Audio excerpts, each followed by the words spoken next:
There was once a queen named Silver Tree, so the old men say in their tales.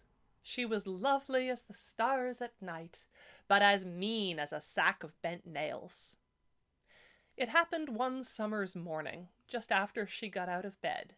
Since mirrors had not been invented, she went down to the river instead.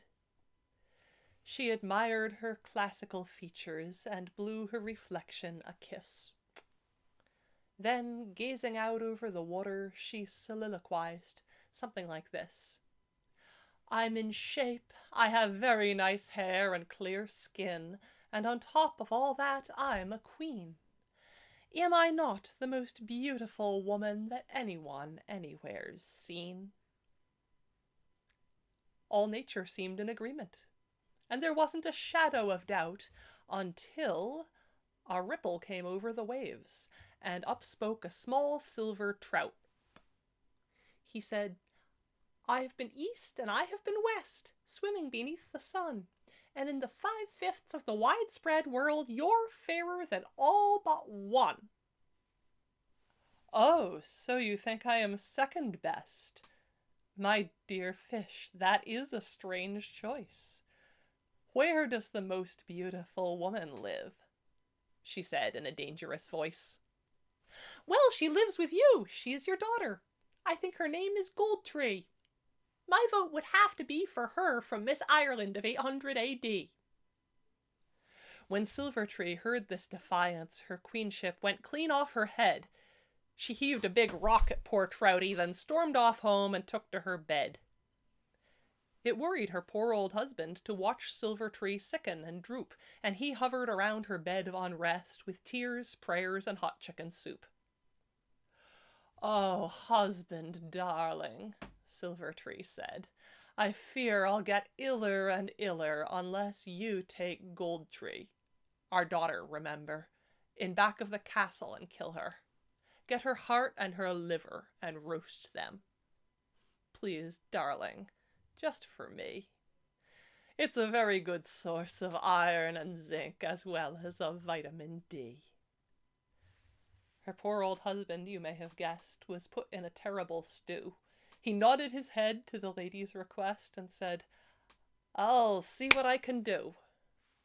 Then he went to his daughter, Goldtree, who was beautiful, quiet, and meek, and her boyfriend, the King of Lochlin, who was down on a visit that week. Now, Goldtree, darling, says her poor old dad, your mother's gone clean off her head. She wants to cut out your entrails. I'm just telling you what she said. Goldtree was terribly frightened, but she wasn't caught by surprise. She'd long known her mother's favorite pastime was to slit tongues, notch ears, and gouge eyes. But up spoke the King of Lochlin, saying, I'll tell you what we can do. We'll elope for my homeland at midnight in a carrack that's built for two.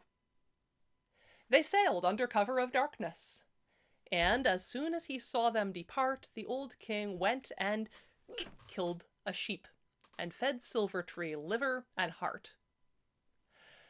Now all went well for a year or so, but the good times came to an end when Silvertree went to the river one day and said, Little Trouty, my friend, Trouty, my bonny small fellow, it's me, Silvertree, the queen.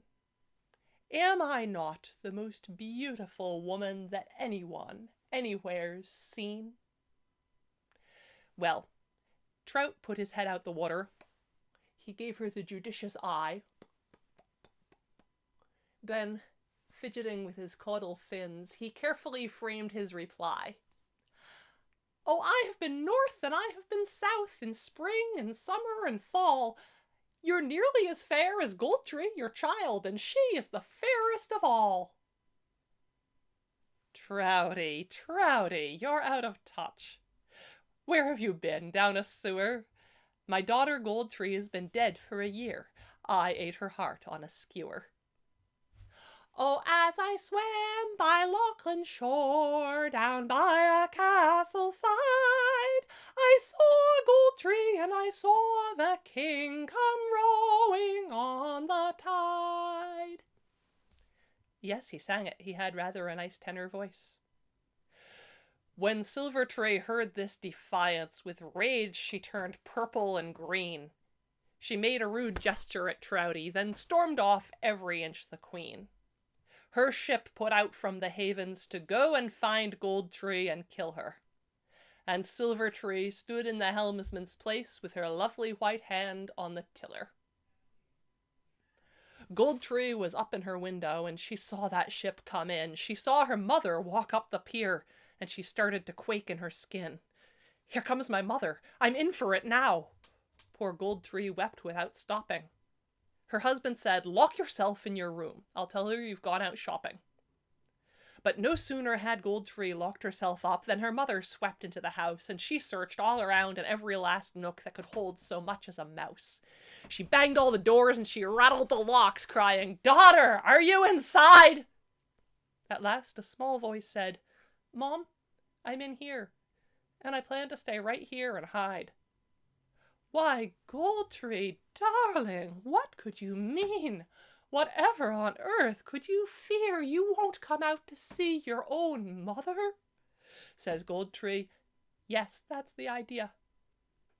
"Put your finger out of the keyhole, so at least I can give it a kiss." And Goldtree thinks, well, I guess it's all right. She can't possibly hurt me like this. But Silvertree took out her hat pin, which had poison all over the point, and as soon as she saw Goldtree's finger, she stuck it in, clean through the joint. There was a short scream, then a terrible thud, and Silvertree went from that place. She ran to her ship and sailed back home with a satisfied look on her face. When the king went along to let Goldtree out, what he saw when he opened the door was Goldtree, his beautiful, glorious wife, stretched out stone-cold dead on the floor. His grief was something terrific, and he gave out an order at last that she be laid on the bed in that room, and the door should be locked up fast. Let us have 10 seconds of silence for a monarch so gloomy and sad.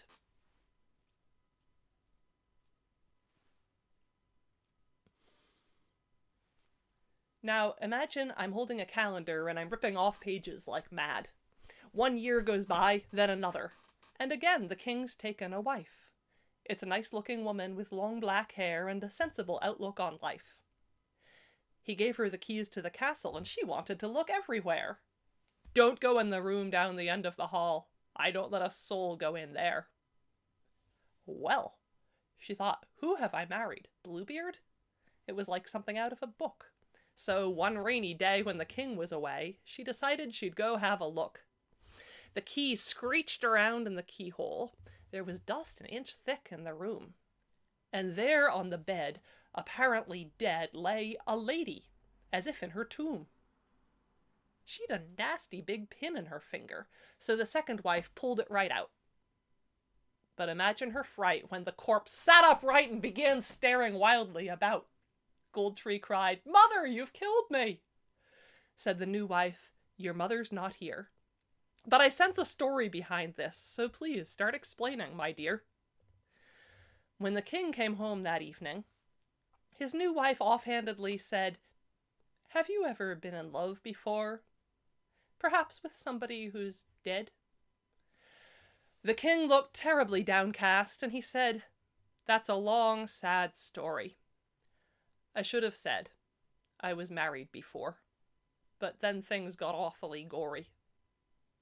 The new wife said, "Husband, dearest, tell me as quick as you're able, did she look anything like this woman here?" And Goldtree stepped up to the table. Such hugging then and such kissing, they laughed and they snuggled and cried. Meanwhile, the new wife stood biting her nails in the shadows way off at one side. She said, "Well, Goldtree, you married him first. It's right you're the one who should stay. I'll just run upstairs and pack my things, call a taxi, and be on my way." The king says, "By crikey, I married you both. You should both stay, if you two agree. Hey, it worked for those no-account Mormons. It'll work for a king like me." They were set for a happy ending, which fate could not yet deliver, because, meanwhile, back in Ireland, Silvertree went down to the river. She just gloated at her reflection as she gracefully lounged on the shore. Then a small fish swam nervously past. It was Trout, going upstream once more. He thought he would be unobtrusive, but she gave him a look that could kill and yelled, "Trouty, I want your opinion." And he paused with a shrug of his gill. "Trouty, my bonny small fellow, we keep meeting. It seems to be fate. Say I'm the most beautiful woman alive. Then I'll let you go upstream to mate." Now, trouts are compulsively honest. You all must have guessed that they are.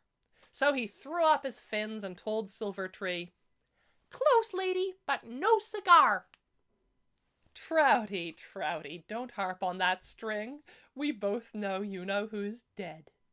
"Oh, no, she's not. She's alive to this day. And you're just a big tyrant," he said.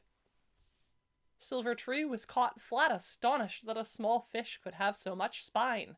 She shouted at Trouty, "Pog mahone!"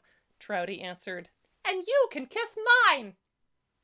Then Silvertree stormed to the castle and locked herself up in her room, where she huddled over a Bunsen burner, brewing venom, spleen, poison, and doom.